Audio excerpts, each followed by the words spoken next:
homogenous society. I live in a really strange country. I live in Romania. 99.9% of the people there are Romanian. Yeah. And this is why, even though the Romanian police force is literally a joke, I mean, they drive cars called Dacias. They're like $4,000 brand new. Like, they couldn't even chase you if they tried. And I said to a cop, I was like, because he stopped me in my Lambo, stopped by Dacia. Yeah, and I was like, does anyone ever run? He goes, no, not really. I said, in America and England, they run all the time. He goes, no, we just put the lights on, people just stop. Never happened. It's never happened. And it's like, the society is more homogenous, and people to a degree kind of think the same, speak the same, look the same. So it's much harder to just completely oppress them. Like, even now, the European Union is trying very hard to enact some COVID tyranny, and Romania has the lowest vaccination rate in the EU. And even now, when you walk into a doctor in Romania, because it's like, he sees himself in you. If you walk into a doctor in Romania and you say, look, I don't want the jab, but I want that card. So yeah. Okay, if that's what you want.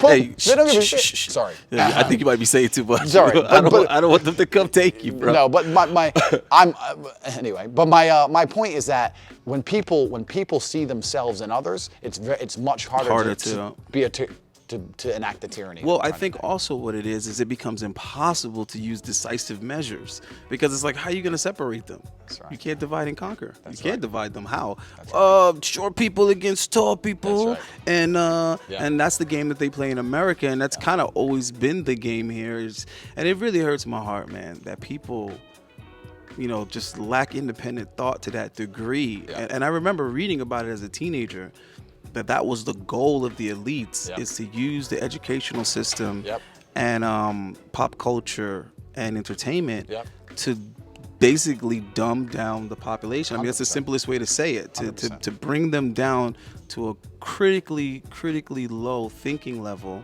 and to keep us sedated with these foods and this mindless entertainment. 100%. And Rome I didn't believe it. Rome had a circus every day when they were losing. Yeah, circus They were losing wars. We better put the circus on, because if they found out we're losing wars, we've got to do something. Distract these people. Yeah, and it's amazing to me that it works so well. And I mean, that's been the driving force in entertainment technology. People think it's about making money. These people don't care about money, bro.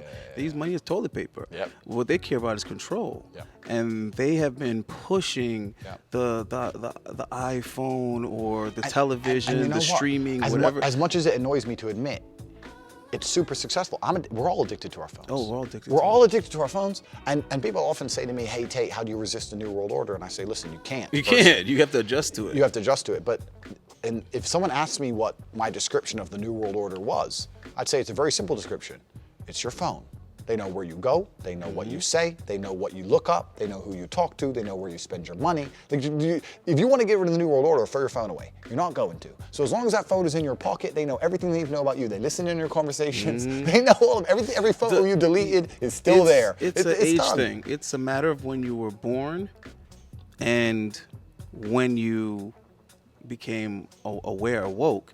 Because if you're somebody that's, say, I don't know, 60, 70 years, and you're living in a log cabin, off the grid, you got solar power, you got fresh water, you're still hunting, you got some crops, and you got whatever amount of family members out there, and you're gonna die there. And your reasoning was, you knew the system was what the system is, and you got out of Dodge 20 years ago or 30 years ago, whatever. That's the person that beat the New World Order. So if you're not that person, it's not gonna happen. If you were born later than that, it's a wrap. You know what I mean? So we're still relatively young.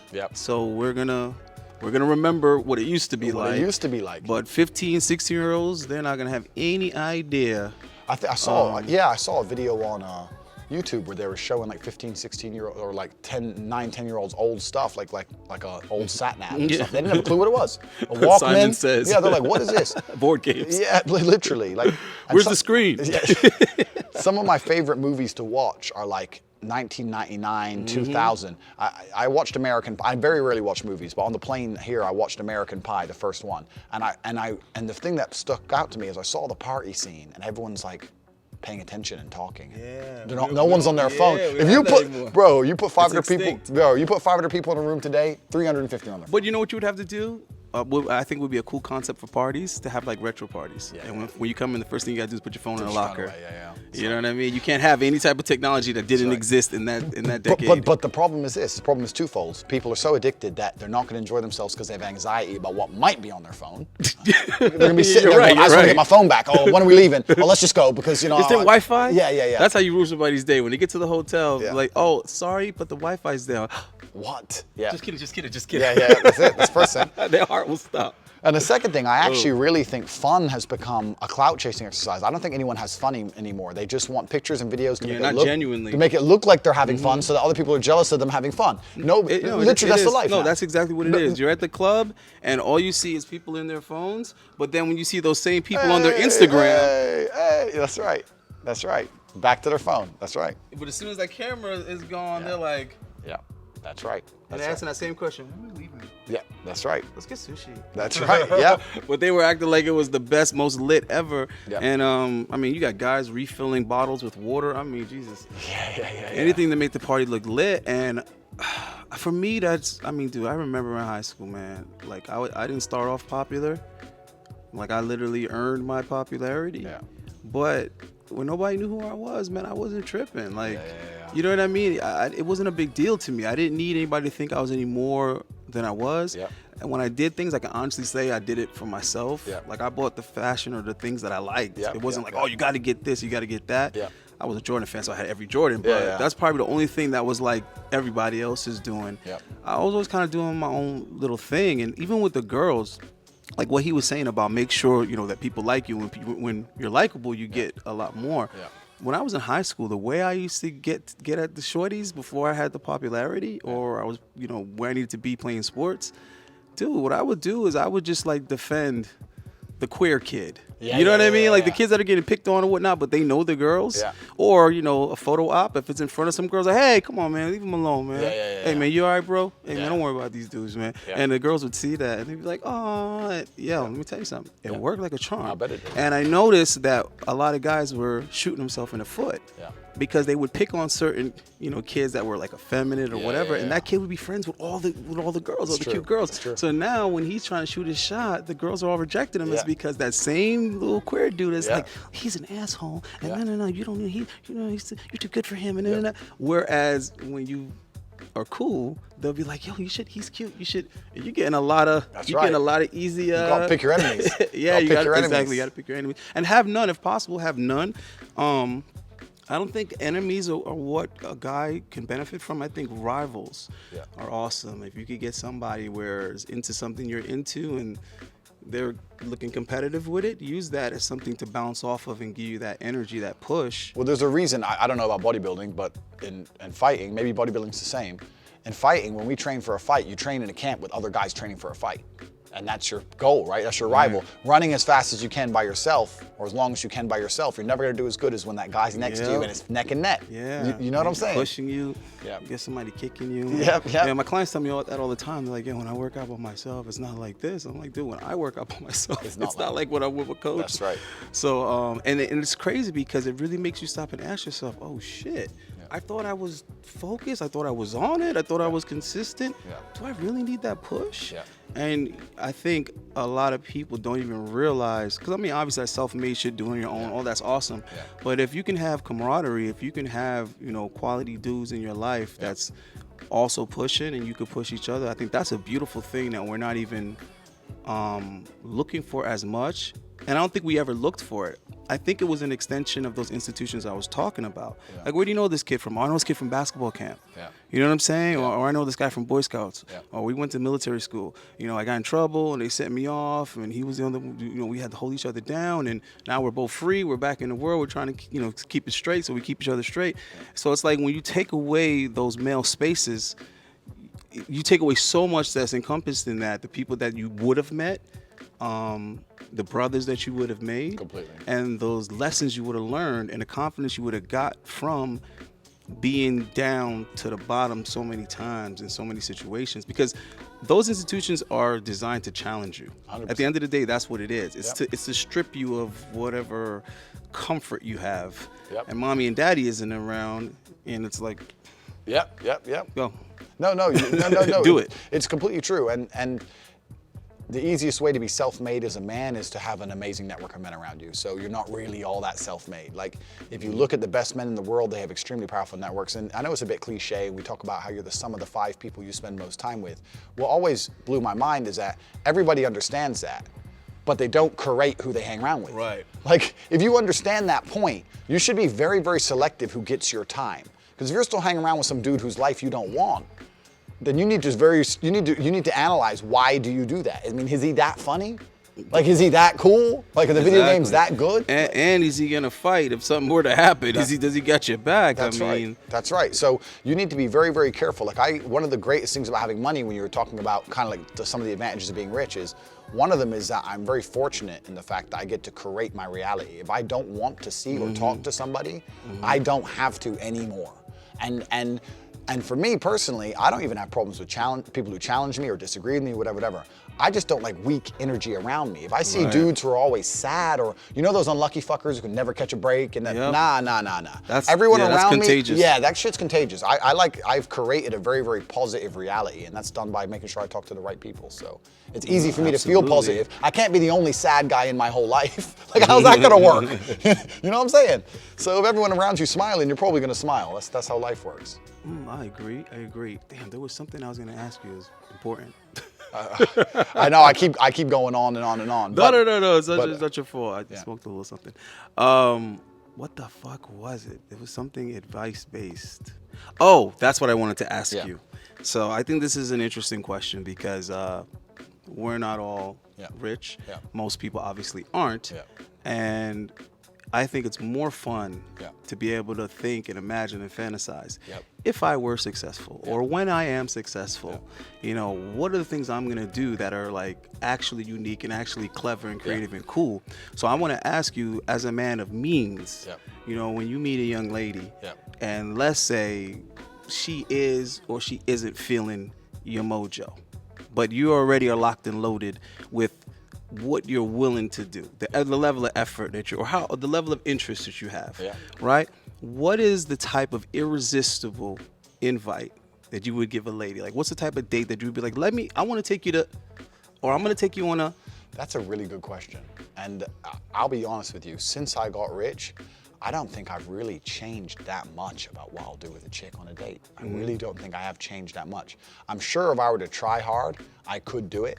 One thing that's very easy now, or once you have a bit of money and you're international and you have a big Instagram, it's super easy to say to a chick, look, the girls don't want to come on their own, but if you want to spend money, if I'm in Dubai, I can say to a chick, look, you bring your 3 friends, boom, I'll get you a hotel, we'll just have dinner one night, we don't get along, whatever. Like, that's easy, but I don't even really do that, to be honest with you. I'm still quite basic with what I do. I really am quite basic. I'm actually at the point now where I find if you flex too hard, what most people don't understand is that a lot of women are actually extremely insecure, especially the pretty ones. Especially. So if you're too much of a catch, right? If you're in good shape and you're good looking and you're smart and you're rich, and like they get to the point where they think, oh, he's just gonna fuck me and bounce. Right. Or he's a serial killer, he's hiding something. This is too good to be true. Too good to be true. It's too good to Why be true. am I here? That's right. So it's kind of like, for me, if I say to a girl, I'm gonna take you on some amazing place, I think it almost puts them off more. I'm much more like, let's. Like, why would you want to do that? That's right. Well, I let you answer the question the way that you heard it. And I phrased it like that somewhat intentionally, so I could get kind of like a dual answer. So that's if, you know, I'm asking it from a financial standpoint. But the reason why I preference with a man of means is because I'm more interested from a creative standpoint. Like, what's the most creative date that you surprised the girl with or invited her on, and it was to the point where it's like she could never say no to this. This is so cool or interesting or unique or whatever. And then the fact that you're a man of means, whatever that might cost you, because it's not about the money. Because she wouldn't know that anyway, and it's just about the creativity. This hasn't been done, so you might have to pay somebody under the table to make something happen that's not supposed to happen, so I can get on a part of a building I'm not supposed to be on, so I can get a view that I'm not supposed to get. You know what I mean? That kind of thing. That's a really good question, and I'm gonna sound like a boring dude, but usually things pop directly to my head. Now, I'm sure there's been a point in history where I've done something pretty cool like that. But all in all, I find, and you know this, we all know this, it's not so much where you are, it's who you're with, right? So I really am confident enough, I believe, if a girl will sit down with me and have coffee with me, I can get the job done. So I'm pretty basic. He said he is the surprise. Okay. Yeah, well, no, that's a really good question, and I'm sure I do have an answer, but I don't have one that instantly pops to my head. I mean, what you're saying is your spontaneity is intact, so you do it naturally and normally. You haven't been duly noting it. You haven't been like, all right, so I took this girl on the helicopter. Yeah. It's like I have it easy. Like I'll have a girl who I've gone to coffee with, and let's say I have a girl to coffee in Miami, and I bounce. I don't have time to keep seeing her or whatever, and then she'll reply to one of my stories when I'm in Monaco, and I can say, look, here's a flight, boom, come, and she'll be like, okay. So that kind of shit will happen, but that's more truthfully at that level. A lot of the time, the only time I'll send girl flights is not because I'm trying to be a sugar daddy or trying to impress them. That's just convenient for me. No, of course. I got stuff to do, and you can come to where I am. Absolutely. You know? That's. I mean, it definitely gets to that where you're willing to pay extra just to get save it done. years of your time. You're like, listen, I need to get in here. Listen, who do I gotta pay? Who do I gotta talk to make this happen? That's right. So yeah, that I definitely understand. Yeah. Another thing I wanted to ask you is, where do you think the manosphere is going, or is there anything hopeful there? I don't think there's much hope left, man. I think it's fallen off. I think it had a glory period like 2-3 years ago, maybe. There was like a glory period with it, but I think it's kind of fallen off badly. And I don't know if it's a combination of, there's certainly egos involved, which is one thing. The second thing is, I don't know if this whole COVID stuff has changed the world. I don't think the world's ever going to be the same completely again. I don't know exactly what it is, but when I look at a lot of the pure red pill content, I don't really see any hope there. Even if they don't mean it to be, a lot of it is so negative. It's framed from such a negative perspective. Exactly. And it's very hard to sit down in front of a woman with a negative mindset and impress her, no matter how amazing you are. That song by Cyndi Lauper is completely true. Girls just want to have fun, and fun is positivity. And if you're fun to be around, to some degree, she'll always want to be around you. And sometimes these guys are trying to learn all this theory, and by the time you learn it all, you're just bitter. You're boring. And you're boring, and she can feel it, and it's in the air. It's an intangible. You're thinking too much. Yeah. You're reading off a fucking script. Yeah, and it just all goes wrong. So personally, I mean, I don't watch much, if any of it, and the things I do see, the occasional bits here and there, I just don't think it's going to help anybody. I don't think it's going to help anybody. I feel like, there's so many things about being a man that are difficult to do. And truthfully, if you put your energy in the right places, you're going to achieve a bunch of amazing things, and the girls are going to. I know it's been said before, you need to be your own point of origin, and girls need to come on accident, blah, blah, blah. It's not about them coming on accident. It's just a matter of, there's a reason a lot of these game guys don't have long, successful relationships. It's because they know enough to talk a girl into sex, but they don't have enough to retain her. So it can't be the only thing you focus on. You got to focus on a bunch of other things, and it's got to be a small part of your repertoire, just like everything else, right? Like if food is the only thing you focus on, you're living a stupid life, but you can't not eat food. It's one of them things. Exactly. And I mean, with the women, if you're fun, as long as they're in that age bracket, they're always going to make themselves available for who's the most fun. That's for sure. Who's the most exciting, who's the most fun, that's always who they're going to make time for. Yeah. Even to the point where I think that could even trump bragging about it on social media. Like if you could offer genuine fun, I think there are plenty of occasions where girls will be like, you know what? If I got to leave my phone, I'm going to do this because it's fun, and I'll take pictures on the boat next weekend, with some other simp that will let me record the whole damn thing and 100%. Light up my reels with it. But with this one, I'm just gonna go in here, and what stays here, what happens here stays here.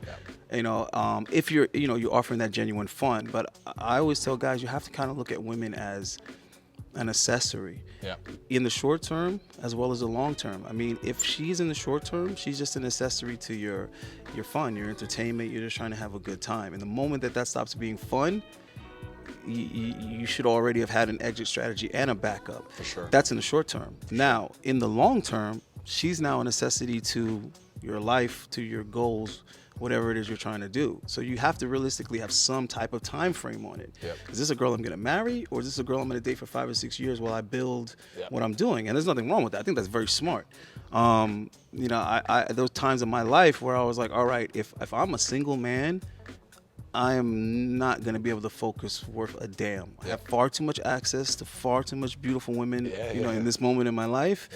and it's going to be almost impossible because you're going to try to manage the stable. Completely. And you're not going to limit yourself. If you got 4 chicks and they're bad, and you get another one, she's you might give her a little attention and she drops off. You don't really care. Yeah. But if you get another one that's an 8 or a 9, trust me, you're going to still try to maintain her. And next thing you know, you're devoting your time and your energy to that. 100%. So I said, you know what? Let me just get a girlfriend. And I already know she's temporary. Bro. She might not know she's temporary, but she's temporary. Now, the problem with that, I mean, the good thing about that is if it ever does get difficult and rough, you could do a cost analysis real quick. Like, okay, this bitch is becoming a headache. Yeah. And That's it's not worth it. Let me get her the fuck out of here. You're here to make shit easier with women, not to make it a headache. Now, the one that you choose for the long term, now this is completely different, because when you do have your downs, you do have your bad times, you got to work through it. You got to do this because there's an investment made, there's some kind of equity. So you see what I'm saying? Correct. But as a dude, did you go in with that as a plan? And I think what happens with guys, they don't deal with women with plan. They don't plan. That's right. They leave it to like what she'll let me do or what I could get out of her and play it by ear and all this. Nah. Yeah. It has to be pre-decided in your head. You already got to be like, and I tell guys this with budget. With budget, when you're dealing with girls, you should treat it like any other expense. Yeah. Like, so how much is it for me to upgrade to a phone? It's $800 for the phone, and then I can do the okay. Because you already know in your head, if this motherfucker say $900, you can keep that shit. Yeah, that's you right. already know. Yeah. So with women, you got to kind of be the same way. Like, all right, I'm willing to pay this amount to spend time with this chick, and after that date, if I'm not smashing that night, or relatively soon, if I don't even feel like she, is on that same page with me, cut your losses. 100%. You know what I mean? Completely. And what you said there about entering with a plan is super important, because that also guides the manipulation we were talking about earlier. Like, it doesn't mean rush it, right? If your plan is to have kids with her, don't be saying that day one. Don't rush it. Don't rush it. But you can certainly mention in the first few weeks or months when you see a family on TV, you know what do you think about having a family? I think that'd be beautiful. And you can test her. And you can test her and you can understand things. Now, most men can't be patient with it, but if your game's right and you can be patient, you understand where you're trying to go, then you can guide her with your manipulation correctly and you can get what you want. But if you don't really know what you want, then you can't do the game right. So you're right. Nothing good, I've said this all the time, but nothing good in life happens on accident. How do you get in such good shape? Accident? Right. Oh, definitely not. No, how did you're never gonna be like, oops, you know and what get it what is you want. With that? See, this is the crazy thing. It's like we're over here advocating for manipulating women and children. Yeah. But I'm advocating that you also manipulate yourself. 100%. For you to accomplish pretty much anything, there has to be some self-manipulation. 100%. You have to convince yourself that this is what I want, that this is this important, and this is worthwhile. Right. This is worthwhile. You're telling yourself everything that needs to be said to motivate yourself to do that, to execute that, and to go ahead and take whatever the cost of that's going to be, whatever the workload is going to be, how many late nights you're not going to sleep, early mornings you got to get up, whatever the case may be. So I'm going to make a video soon about your goal shouldn't be just sex. Yeah. Even though your goal is just sex. And it sounds like, wait, what? Yeah. So it's like, basically what I'm going to explain is that when pursuing a girl that you pretty much just want to enjoy sexually, you still have to have some type of plan set up to gain and benefit from her in another area. Absolutely. And this will make things go much smoother, I guarantee you, because the idea is to value her most sexually. Meanwhile, she thinks you're valuing her most for something else. Yeah, that's right. So it's like you're putting her to task. You're putting her on a mission, and that mission could be something that's to help her. Yep. So if she's 5 or 6 pounds overweight or something, you can say, you know what, I'm gonna take you out. I'm gonna celebrate. I'm gonna take you out to celebrate when you do this. Yep. And that's code for I'm gonna dick you down good. You see what I'm saying? When you accomplish this. And what you're doing is you're literally building your own pedestal when you do that. You're building a pedestal with that. Correct. But you're using your patience and your dick control. You're not just dicking her down from jump. If you dick her down from jump, she could get this strange idea that she's above you. And it's her blessing you with her cooter. Completely. Right? So you got to flip the script and make her work for the dick. Completely. But what that's going to do is that's going to imprint on her brain. Because what other guy did that? Exactly, no other guy did that. You know what I mean? And it's going to keep the rest of the relationship smooth from that point on, because you set the lead, but all you have to do now is delegate validation.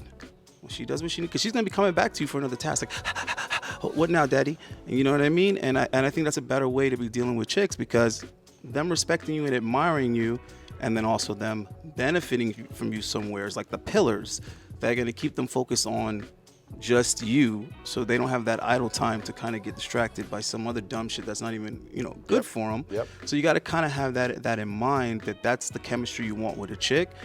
And it doesn't have to just be instant, is what I'm trying to say. It doesn't have to be like, oh, you see how that girl is with that guy? It's because he's 6'2", or it's because he's rich. It could be because he's laying bricks, he's laying foundation. Correct, absolutely. Hey, you see tall guys get divorced, rich guys get divorced. Sure. Man, it's all out there. So there's a lot more to the game than the basic intangibles that a lot of people want to pretend. And that's just cope. That's just an excuse. I can't pull this off because he's this and I'm not. That's just cope. Oh, definitely. I mean, all day. And that's something that, because like I said, it wasn't easy for me. I had to kind of be sly to kind of figure out how to kind of get some quality in time with girls. It wasn't as tough as it is nowadays with social media, glaring in their face. I mean, like, if that other guy wasn't like eye shot, you had a chance back in the day. Sure, but now he's in her phone. That's right. So it's kind of sucks. But I saw nerds that had girlfriends. I saw a fat dude. There was this fat dude, we called him Kool-Aid, Puerto Rican dude. He was fat, like big punt type. That's how we used to joke with him, like, yo, what up, punt? Yeah. But the thing was, he was always fresh. He was always dipped, outfit immaculate, always fresh, crispy sneakers, and he always had all the girls around him. Yeah. And he was funny and charismatic.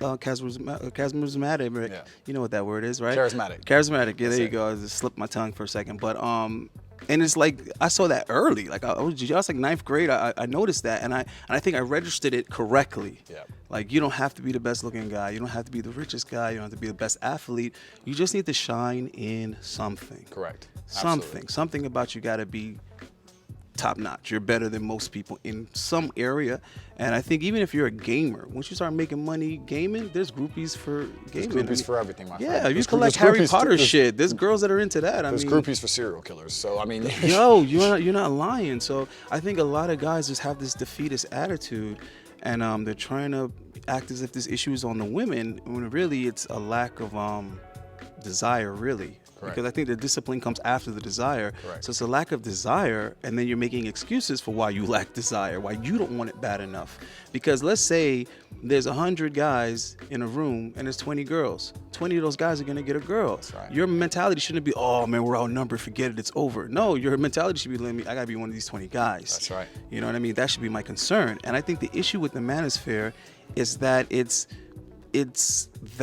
not the men that's fair. Yeah. If I'm making any sense, it's the manosphere, and everybody's tapping in and tuning in monoistically, like just for themselves. Correct.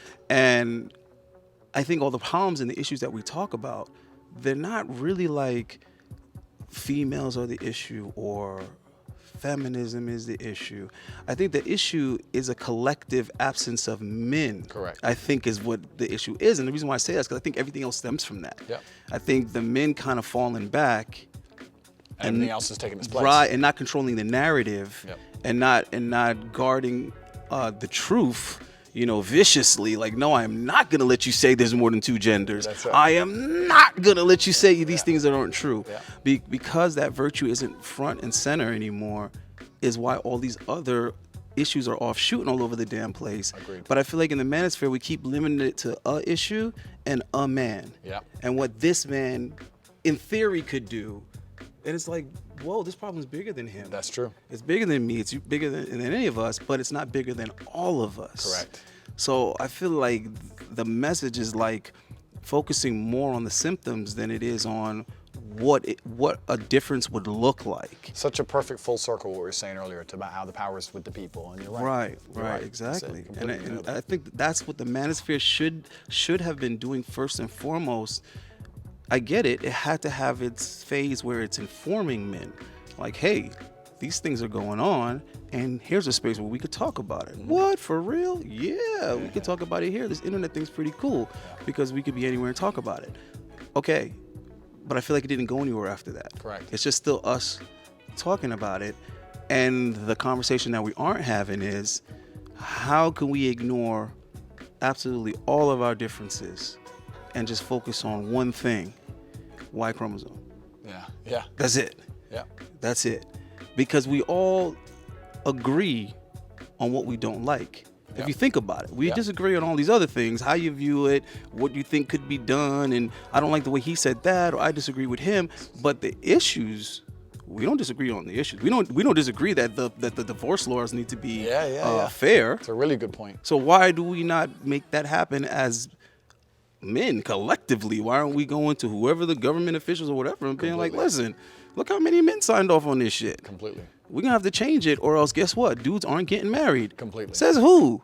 Says the internet. Yeah. And since every dude has heard it and had read the article, Yeah. he had to stop and think, shit, I was engaged and I was going to get married in 4 years. Yeah. But because this information is here and I'm reading it, I definitely agree with their point. This shit that I'm about to head into doesn't look like a good bad deal news. for me. It looks pretty fucking risky. Yeah. And I'm being referenced thousands of accounts of other men that have gotten married. Yeah. And basically what they're saying is we need to stand together, sign some petition or some shit saying that no man will get married until these laws are changed. Yeah. So even the dudes that are engaged got to stop and think, And when their fiance has a problem with that, that's a red flag. Because it's like, you have a problem with me feeling comfortable, with me feeling protected, with me feeling shit is fair? It's true. Now I feel like we need this motherfucking petition more than ever. Yeah. Because that means that I'm at risk.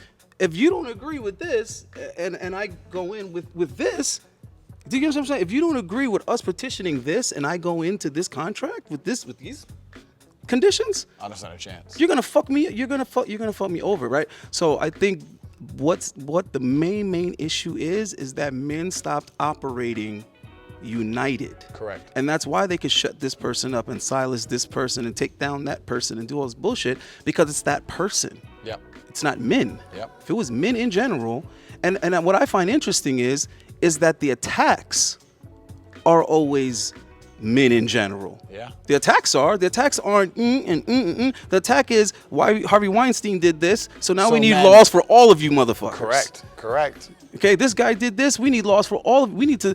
You see what I'm saying? We need to limit all of you. Yeah. We need to quiet and silence all of you. And we're gonna put a law here. We're gonna put a rule here. We're gonna put all this shit that affects us collectively. Yeah. But yet, how we address these issues, is not collectively. Correct. So I think that's something simple that the manosphere is missing. I mean, who am I to say that? But that's just the way that I see it. I'm like, we're taking the fire as a group, and we're, having our grievances. We're talking our grievances out. But why are we not pushing back as one united front? I agree, and I think there's a lot of egos in the space that prevent some of that happening. There's a few characters who everyone has their own particular view, and I think the problem with some of it, and this is a guess, but some of the guys who are teachers in the space, they came to their views through trauma with women, so their view is linked to trauma. So if you attack their view, it becomes a very emotional thing for them. Exactly. And all the things we were talking about earlier about men being able to disagree and shake hands, that's gone. So it all just ties into it, and it's very hard to have a united front. So it's kind of amazing how all the issues we've talked about in the world and all the things you talked about, how building blocks are missing when people don't have groups of men at a formative age, and how we talked about how we're all divided, etc.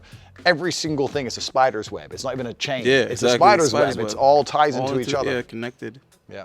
And it's definitely by design, but I think there is still little things that could be done that they might not have even expected. I think there's still possibility. Yeah. If you put some creativity, with everybody, banding together. Yeah. Because look, if you can make, say, like slut walk like a thing, and every chick has heard a slut walk, even if she doesn't support it and she didn't go wear the weird costume and paint her body or whatever, she's heard a slut walk. Yeah. So I feel like what we simply need is just to simplify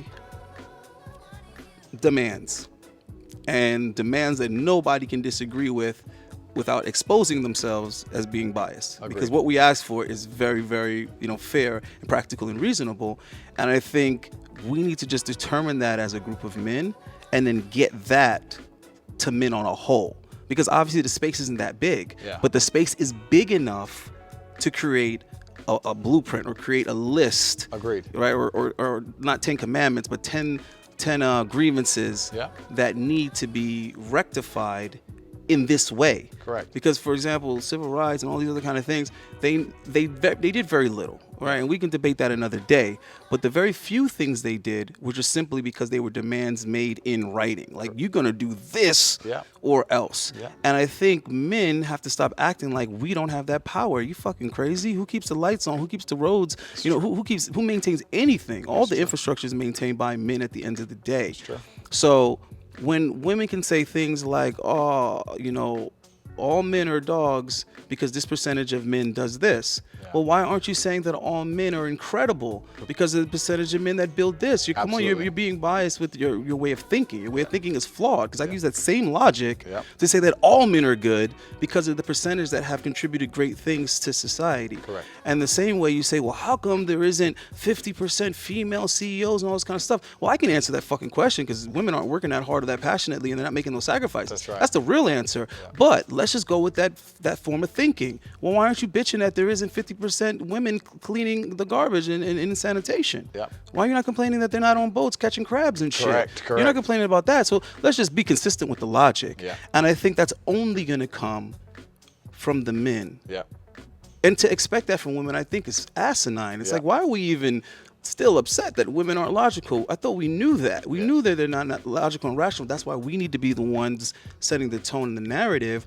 And the way to do that is not this like complaining victim culture bullshit. First of all, that should never work for men, because we aren't supposed to be the victims. Correct. We're supposed to be the people that protect the victims. So we definitely can't win anything coming off as poor us and it's not fair and stuff. We can't go that route. But we can go the route of, this is what we're not gonna do until you change this. And something as simple as men saying, we're not gonna get married. I'm engaged. I'll just stay engaged, bitch. I'll just be an engaged motherfucker. My skeleton will be engaged in the coffin until this gets done. Because I'm a dude, and this is what the dudes are doing, and I can't like not be one of the dudes that's down with this, because how would that even work? Correct. Because I agree with everything that's on this paper. And the moment that I don't support this, I must not be making my own decisions. Some girl must be twisting my arm. What is my mom? Who's? Well, a lot of these girls are twisting their arm. It's another problem. Right, but you're telling yourself at that moment. And it tells on your girlfriend. Because if she has a problem with you supporting this list, something's flawed here. Because nothing on this list isn't fair or just for men to want. So we're not asking for 80% custody result. We're not asking for alimony from women. That's not what we're going to ask for. We're going to ask that that's 50-50 custody is granted, unless there's some extreme reason why she can prove otherwise. That's the default setting, is the guy gets 50-50. So we're going for things like that is what we're going for. And when you make that list, if every guy agrees to not do what the threat is, it's not we're gonna do something. It's we're gonna simply stop doing something because we're men. Remember, you rely on us to do this type of shit. Correct. Right. So that, I think, would make a huge difference. Even the acquisition of it would be like, everybody would have to wake the fuck up. Everybody would have to have this conversation. No mainstream media, nobody could ignore it. And then the women, at the end of the day, are going to be the ones that are going to have to make that call. Agreed. Because the women are going to say, listen, I could sit here and be a bitch and stick with my in-groove preference. The thing is, I want to get married. That's right. Yeah. And that's where we got them by the balls. That's right. Is where we start refusing to do things collectively unless our demands are met collectively. Agreed. And then you see all these states start to change laws and rules. Because what will happen is somebody's going to make it political and say, listen, you know what? If we change this law, we can get all the support this way. That's right. We can get a bunch of people to move over here. And now we can open up more businesses, schools, and whatnot over here in this area. So somebody's going to use that as a means to get their agenda across. If we have a population issue, we get a lot of people to move here because they want to get married. It's true. And here the laws protect the dude, right? So I think there's just a lot of things that we can do. And I'm nowhere near the smartest man that's in the manosphere. And that's my point, that there's somebody in there that's a genius that will be coming up with this type of shit. And all we got to do is sign off. We can write. We're literate. Correct. I agree. You know what I mean? So that's all that I would like to see from the manosphere. And I think that the window is closing. Because we know that censorship is coming. 100%. And I feel like the manosphere has had enough time to get a message of an actual plan, like a plan that could actually fundamentally work. None of that men's rights bullshit, none of that holding up signs, none of that stupid shit. You know what I mean? Just straight up delegating somebody that has access to some large platform to make that call to arms. Because what we're asking for is support from the everyday man that's never heard of the red pill and the manosphere. And I think that would be one of the best ways to even grow the space and get the word out there, is making it something so dramatic as a boycott. Yeah. Because that's going to draw interest just within itself. Like, who? There's men that are having a boycott. Yeah. The boycott on what? It's true. Right? And so what you will get on Fox 5 and mainstream media every once in a while is a short news story about men boycotting marriage. Yeah. But it's always a couple of individuals. Yeah. And it's a salacious story real quick, and then we move on. So that's kind of how they acknowledge it. So nobody can say, why aren't we talking about this as a big issue? They can say, no, we did a story on that already. Yeah. We did a story on that last month. But they didn't really let anyone know how severe it is. Correct. So when the public sees that, they think, oh, these silly guys. Like there are a few silly guys out there Who think this. that think this or say something so ridiculous. But the truth of the matter is, a much larger majority of men think that way, and we're not connected. Though is the problem. So we don't realize how big we are. When I discovered like the red pill space, or whatever you want to call it, I swear to God, it was almost like any minute now, can they say something that I didn't already know, think or feel or notice? Yeah. And to find out that there's like a group of men, there's a community of men that talk about this shit and think like this. So I was MGTOW long before I knew some word for it. Yeah. There was just a time in my life where I was like, yo, you know what? I'm gonna get on some James Bond shit. Yeah. Relationships, I'm gonna keep them short. I'm gonna keep them to this period and just the fun beginning stages of the relationships. And right when it stops being new, I'm gonna jump into another new car. Yeah. Like all of those characteristics I decided for myself. And like, yo, I'm not gonna live with a woman. I'm not gonna been there, done that, did all of that, right? Organically. Yeah. So the fact that there's that many men, and it's a growing, space of men that are thinking and feeling like that. It's like, all right, some of you guys are really late to the party, but this is good. Because I'm sure there's guys in the 60s and 70s that were well aware of female nature and seeing kind of how they had to move, you know what I'm saying? They didn't have the technology that we have, but they still already kind of saw the certain female nature traits that are timeless, right? Yeah. And they chose a different lifestyle is what I'm trying to say. They chose the playboy lifestyle or whatever, like the Hugh Hefner type of flow, where you're focusing on being successful and having that power we talked about, so that you could access beautiful women as a hobby. And I know that's something that you said at one point in time was a hobby of yours. Yeah. And the conversation that you were having was about money and how people with money spend money, and how they understand and interpret money, and they look at it as they're going to be making money with their money. Yeah. And you're talking about the difference between rich people that are very frugal and rich people that are very flashy. Yeah. And what you were saying is basically you can't judge somebody spending their money extravagantly if you don't even understand why they're doing that. What is their goal or their mindset? And you were saying you personally, you love beautiful women, and beautiful women happen to be in the places where the most money is fucking spent. Yeah. So if you want to play this game at the level that you intend to play it, you can't go with the 6s and the 7s and the 7.5s, or you got to go with the straight 10s or the undeniable 10 that most people have never even seen in their life, right? And there's a cost to play at that table. Correct. Right? So I think there's many things like that in life where guys are maybe shying away from it. It's something that they would like, something that they would want, but they're shying away from that price. Yeah. I'm not talking about just financially. Yeah. I'm talking about whatever the workload could be. 100%. Right? If you want to write a book, are you willing to not sleep for 3 months? Yeah. No, you're completely right, man. You nailed it. There's so many points you made there that are so valid and completely true. And in regards to masculine agency and us uniting as a whole and us being able to take some of our rights back, that's something that needs to happen. Is it going to happen? I mean, I don't want to be pessimistic. It certainly needs to happen. And if anyone can do it, it is the red pill space. We now know what the objective is. But you're right. The whole space lacks an overall objective. And it kind of feels like it gets to a point where there's a bunch of guys who are just self-therapy, right? Self-therapeutic, just complaining. And complaining isn't going to fix it. You're right. You need a plan of action. Nothing good happens on accident. What did we say earlier? Nothing good happens on accident. Because I feel like we have to protect ourselves. Yeah. I feel like if men aren't protecting themselves, and when I say that, normally when you say that in this space, how it's interpreted as protect yourself as an individual. Yeah. What I'm talking about is men protecting men. Yep. And because what ties our hands behind our backs is being alone. And then it's, if I do or say this, I could lose my job. Yeah. If I stand up for what I believe in or what I think, I'm going to be punished. I'm going to be socially punished, and I'm going to suffer. Yeah. So, but if we all moving forward collectively on a date, like we're together, like what's the countdown? Yeah. We know the soldiers are assembled. What happens now is nobody can be singled out. Correct. So now people who do have a little bit of power can actually assert that power now to help men on a whole, because it's like I can stand up and say these things and use my platform and use my money and my influence now because everybody is behind me. So you can't bully me or attack me because everybody's seeing this right now. Correct. This is happening in real time. This is happening publicly, so I'm protected. Yeah. So when we say, listen, we're going to boycott marriage until these laws are favorable to men, right? Put a paperclip in that. Next. Yeah. Okay?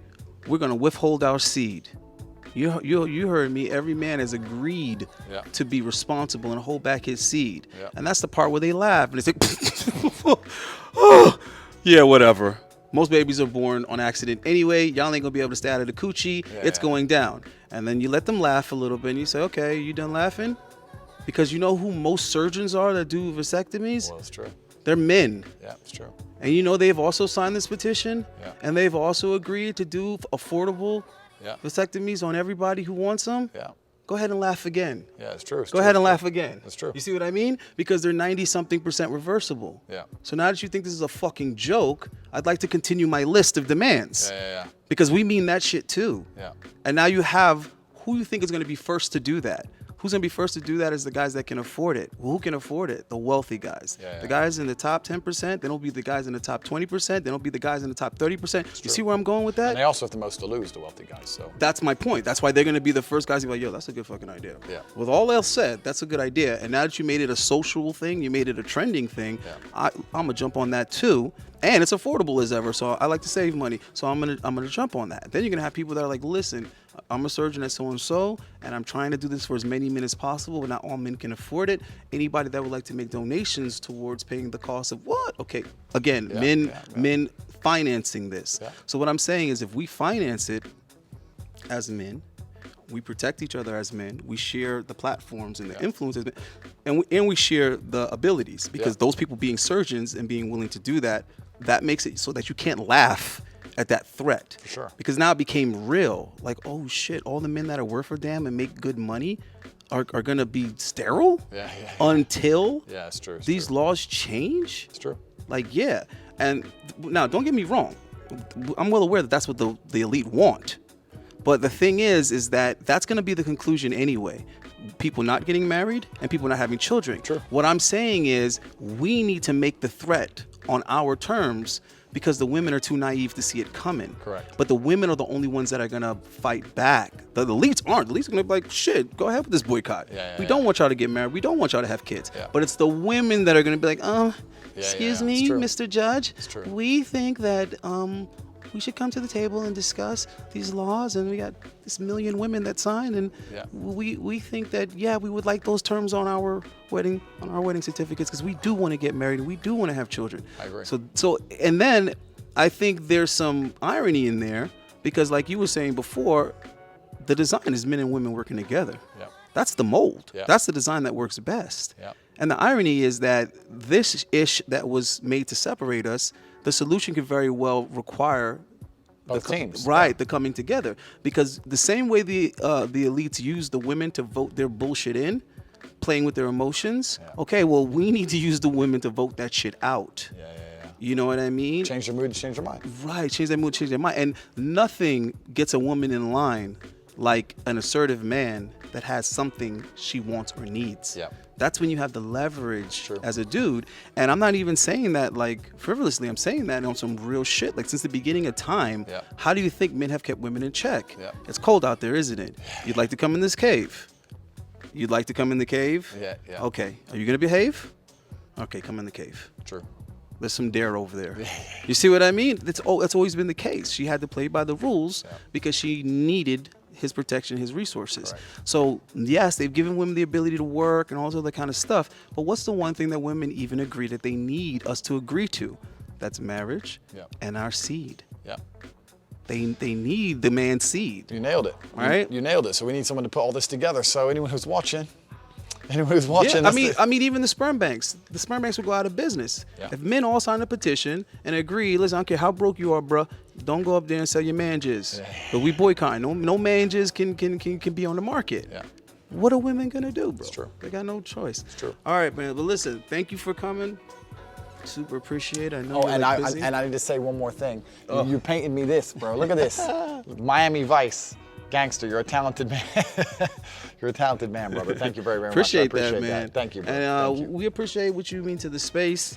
Because people have asked me, I never really answer, but people have asked me like, yo, what do you think Andrew Tate? And I'm just like, I don't know. Mixed reviews. I can't answer this question without sounding like a fanboy. So, you know, because I think a lot of people in this space, as far as people that are in the public eye to an extent, and content creators or whatever, there is like that stigma that they're not genuine. Yeah. Right? So you have like that willful ignorance where people are just like, you know what? I'm going to believe it because I like this character that's being sold to me. Yeah. So I'm just going to naively believe it. Yeah. And then later on, I might have to foolishly defend it. Yeah. But whatever. Yeah. And then you have the other people that are straight skeptics. They're like, this person is probably an asshole and all they care about is money and, you know, material gain and blah, blah, blah. Yeah. And that was never the vibe that I got from you. Good to know, bro. So I appreciate that, man. Good to know, G. Good All to right. know. And man, it's been fun. We'll have to do another one. We'll have to do another one soon. Yeah, hopefully in another country, bro. Let's do it, man. Let's do it. All right, y'all. Peace.